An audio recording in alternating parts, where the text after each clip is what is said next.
Hi, this is Ryan. I'm making this video because if you have an SUF 200 NWDK that you're having problems with, it might be a little easier for you to have an idea as to what's going on in there than just shipping the whole machine. It'd certainly be a little more economical if you can just trade parts instead of trading the entire machine. So having said that, I'm going to jump right into it and just kind of show you how to take a look.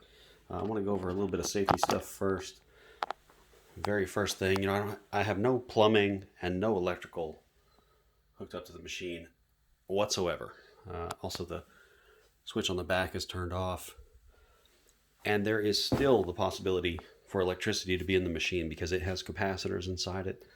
So I'm going to be real careful and just not touch any wires. Highly recommend we do not touch any wires. It's going to get to the point where you're going to have a technician. All we want to do is observe. And I'm going to show you kind of an area that I've seen trouble with, which may be causing you a problem. And this might do you some good. Very first thing, there are a couple screws that you're going to need a magnetized screwdriver for. That's really important, so keep one of those around. Having said that, I'm going to show you all the screws to take out in order to remove a side and the top. You can see I've already taken all my pan and stuff off and the tube and all the accessories that go around the drum. There are screws all around this door. We're going to take all those out. I've taken some out just to save time in the video because I'm not going to edit this, but I'll show you. One of the most important things, the last screw I take out is always going to be that one. And I'll tell you why. This door is heavy, it's sharp, it's dangerous. So I'm going to take one hand and hold the door, and the other hand and remove that last screw.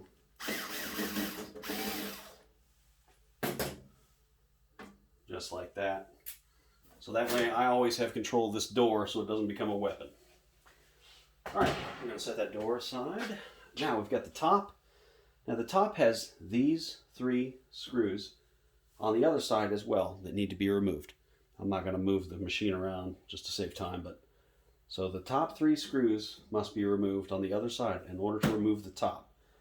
For this particular operation, we don't need to remove the whole side on the other side. So those are the only 3 screws I'm going to take out over there. 1, 2, 3, just right over there. Having said that, there are 2 other screws, 1, 2, and they go down into the top of the machine. We have to remove both of those. I've removed one, again for time saving. Let me go ahead and remove the other one. Now, theoretically, the top will just pop right off. We are, however, going to pay attention to this one wire connection. It has a little release. You press the release, pull it off, and it's undone. Now I'm going to work the top off a little bit. And that's it. I'm going to be careful with this wire. I don't want to hurt anything. And that's it. Top's off. Again, we're going to put that in a safe place. Lay that to the side there. Okay, now we can sort of begin our inspection here. We're going to just take a look in here. Make sure we don't see any heat damage, anything burnt, brown, anything like that. Chances are you're going to look just fine there. Where we want to see is inside that box right there with the blue sticker on it. It's got 2 screws. You can see one right there. You can see the other right there. Sorry, I'm trying not to make you dizzy here and still get the job done. Alright, so we're going to take this screw out. Again, this step, very important that you're using a magnetized screwdriver. Really, the stronger the better. Otherwise, you're going to end up dropping these screws, and it's not any fun when that happens.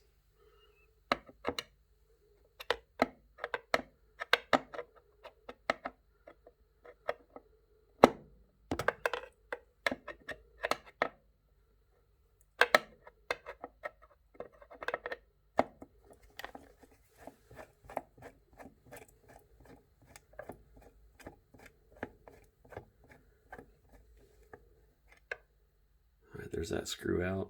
So that one even stayed in the plastic. We're going to eventually take it out, otherwise it'll be in our way. But once those 2 screws are out, we're going to just kind of work this out of here, just like so. Now, don't forget, you still got that screw. For me, that screw stuck in there. I should not be tipping this upside down.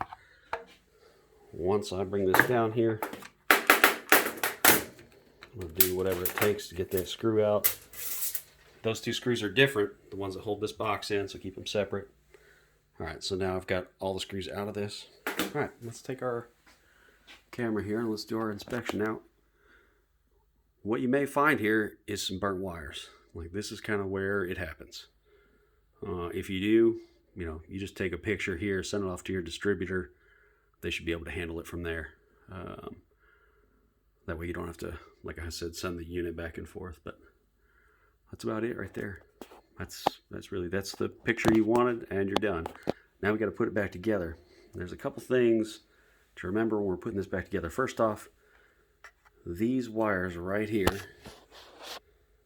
like to try and pop out of here and sit off to the side. Make sure that doesn't happen. And they want to be down in there so that this remains a flat area. You don't want to be pinching those wires off. Alright, so now I'm going to put the top back on. You may have to argue with this for a few minutes. I've certainly had to in the past.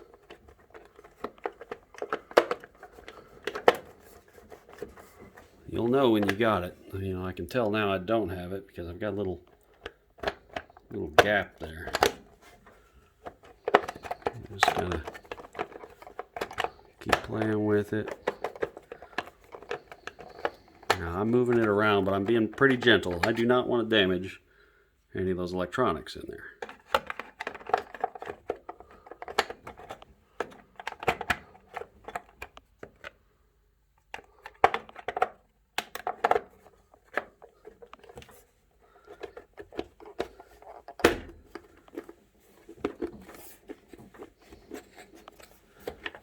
Alright, I'm going to double check here.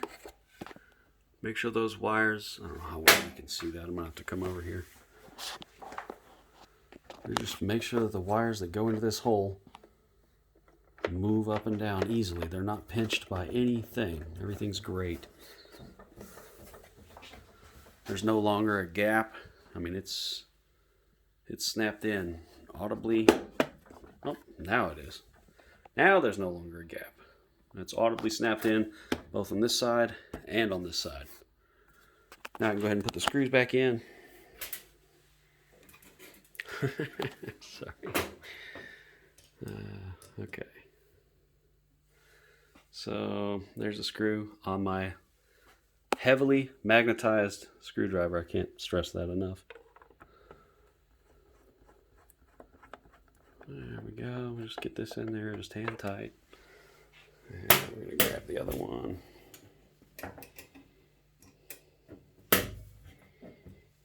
Put it on there.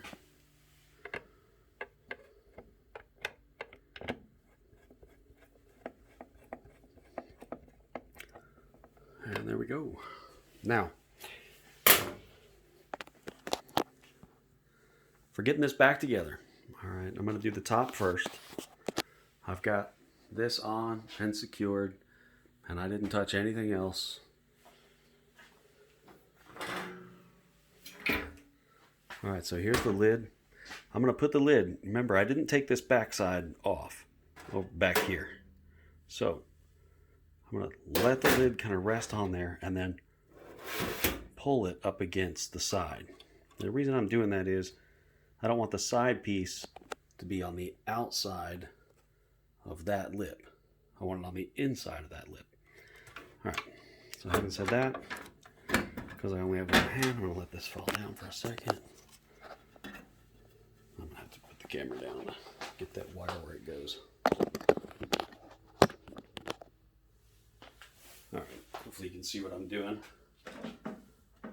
Just that wire, drops down into this hole. So you're not pinching it off. And then I'm going to plug it back in. All right, so far, so good. Feels like the top's on good. I can feel over here that, I've got this lip on the outside of the door, which is fantastic. We've got the two screws we can put in here. I usually put those in last, the two that go down from the top. I'm going to take the side, stick it here. Now I'm holding the weight of the door, holding it up. Doesn't matter if you use your magnetized screwdriver here, these screws. There goes one. Usually the magnet won't hold them anyways. They must be stainless. Alright, so that was the last one I took out. That's the first one I put in. Now, I can still slide the door around. I did not tighten that screw all the way in. And I am not going to tighten a single screw all the way in until all of the screws have been started. And the reason for that is you'll tighten all these in, you'll get to the last one, and then it won't line up correctly. So you do your lineup work. You know, again, same thing. I can still move the door around, so I can line up the holes, get a screw in there. Also, if you don't do this often, you should just use the manual screwdriver. You know, using an electric screwdriver to start screws, it's real easy to strip them out. Go ahead and put this top one in. You know, and then I'm going to put the rest of these screws in. I'm going to go to the back side, put those 3 screws in that I took out over there, and we're good to go. We're all back together without really much risk. As long as you go through the steps, I'd be pretty careful. All right, well, that's the end of it. Hopefully that got you the picture you needed, which at this point you either know that you need to send the machine off if everything looks fine in there, or hopefully you've got kind of a picture of the parts that need to be replaced. Thank you so much.